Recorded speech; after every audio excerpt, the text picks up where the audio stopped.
안녕하십니까, 박정호입니다. 네, 이번 방송은 대성에너지와 GSE 그리고 SH에너지화학에 대해서 이야기해 보도록 하겠습니다. 영상 하단에 좋아요 한 번씩 눌러주시고 이야기 시작해 보도록 하겠습니다. 네, 세 종목의 특징이라고 한다면 결국 에너지 관련된 종목이죠. 에너지 관련된 종목이다라는 거 체크를 해볼 수 있겠고, 일단은 차트를 보면 대성에너지 120 이동평선 밑에 22 이동평선 밑에서 뭐 이렇게 흘러 내려 있는 고점 이후에 쭉 빠져서 움직이고 있는 상황이다라는 거 체크를 해볼 수 있겠고, GSE 같은 경우도 역시나 뭐 비슷한 흐름이 나오고 있죠. 비슷한 흐름. 그 다음에 SH 에너지화학도 이렇게 뭐 비슷한 흐름이 연출되고 있는 상황인데, 지금 보시면 공통점이 있습니다. 공통적으로 움직이고 있다라고도 표현을 해볼 수 있겠고, 지금 보시면 SH 에너지화학은 음봉이고, GSE라든지 대성에너지는 이제 양봉으로 오늘 마감했는데 무슨 소리냐라고도 할 수가 있겠지만, 현재 시간의 단위가 오후 4시부터 진행돼서 10분마다 체결이 되는 시간의 단위가에서 현재 비슷하게 움직이고 있다라는 거죠. 지금 대성에너지 같은 경우는 상한가 시간의 단위가 상한가는 이제 10%거든요.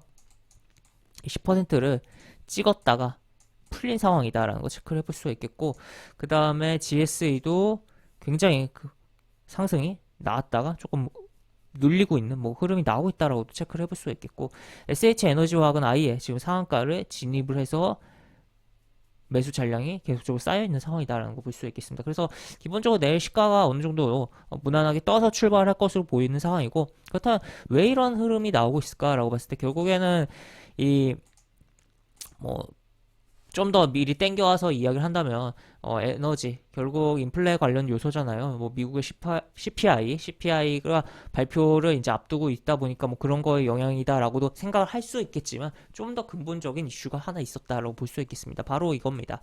바로 어떤 내용이냐라고 봤을 때 바로 요거.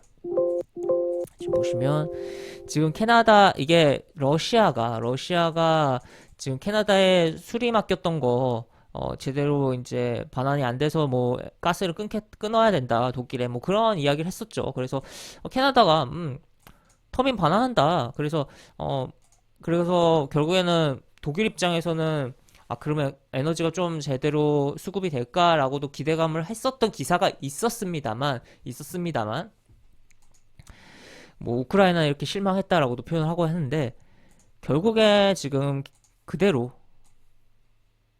예정대로 가동을 중단한다고 합니다. 그러다 보니까 21일 이후에도 계속적으로 중단할 가능성에 대한 우려도 있고, 또 독일 입장에서는 이제 최악의 상황을 고려하면서 뭔가 준비를 하려고 하는, 지금 특히나 독일 같은 경우는 러시아에 대한 에너지 의존도가 너무나 강합니다. 그러다 보니까 이러한 부분이 좀 시장의 심리를 자극을 하는 부분이 발생했다. 물론 지금 우리나라 증시에 있는 저 종목들이 이것과 직접적으로 관련이 있냐라고 했을 땐 그건 아니거든요. 정말 테마성으로 움직이는 건데, 그럼에도 불구하고 에너지 관련된 종목으로서, 가스 관련된 종목으로서 뭐 움직임이 나온 부분이다라고도 볼 수 있겠죠. 그래서 일단은 내일 기본적으로 이 종목들의 시가가 떠서 출발하는 것을 좀 생각을 해봐야겠고, 그런 가운데서 이제 버티고 움직이냐 아니면은 주주 흘러내리냐를 좀 주목을 해봐야 되지 않을까 싶은데, 오늘 같은 경우는 이제 석탄 관련해서 GS 글로벌이 이제 시가를 띄워놓고 조금 움직임이 나왔었어요. GS 글로벌 같은 경우 이제 금요일 증시에서 시간에서 조금 상승이 있었거든요. 상승이 있었는데 석탄 발전이 증가하고 있다, 전 세계적으로 뭐 그런 이야기, 뭐 여러 가 이슈가 발생하면서 결국 이것도 에너지 관련이기도 하죠. 그런 부분이 있었는데 흔들리는 흐름을 보여주고, 초반에 이렇게 흔들리다가 좀 갔다가 다시 밀렸다가 한번 이렇게 갔다가 좀 정신없는 흐름이 연출됐었어요. 근데 약간 이런 것처럼 GS글로벌처럼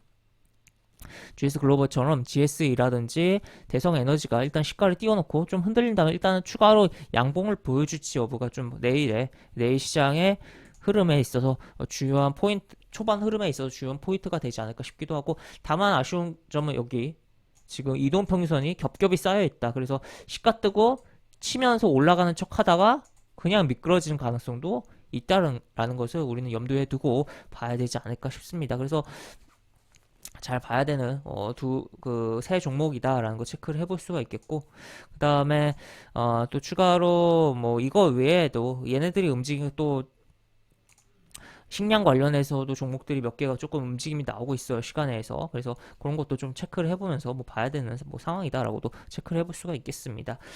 그래서 지금 계속적으로 오늘 같은 경우도 굉장히 시장에 답답한 흐름에 연출됐었던 부분이고, 뭐 제대로 된 뭔가 시장에 딱 이거다 하는 키워드가, 물론 코로나 치료제 관련된 종목들이 좀 움직이긴 했지만 좀 빈약한 그런 흐름이었고, 또 외국인과 기관의 매매 동향도 굉장히 어, 매도가 나오면서 관망하는 그런 부분이 있었는데, 이게 결국엔 수요일 날의 이슈, 이벤트, 국내적으로나 미국의 그런 이벤트가 좀 지나가야지 좀 뭔가 시장의 색깔이 뚜렷해지지 않을까라고도 생각이 듭니다. 그래서 우리나라 기준으로 한국은행의 금통위 기준금리의 결정이라든지, 또 추가로 미국의 CPI, 소비자 물가지수에 대한 향방을 좀 주목을 해보자라고도 정리를 해볼 수 있겠습니다. 그래서 기본적으로 오늘 시간의 단위가에서 움직인 에너지 관련된 종목들의 움직인 이유와 또 추가로 차트들 이야기하고 여러 가지 하면서 또 추가로 시장에 대한 부분까지도 좀 정리를 해봤는데, 이렇게 볼 수 있겠고, 영상 하단에 보시면 설명과 댓글 부분에 동일한 링크가 들어갑니다.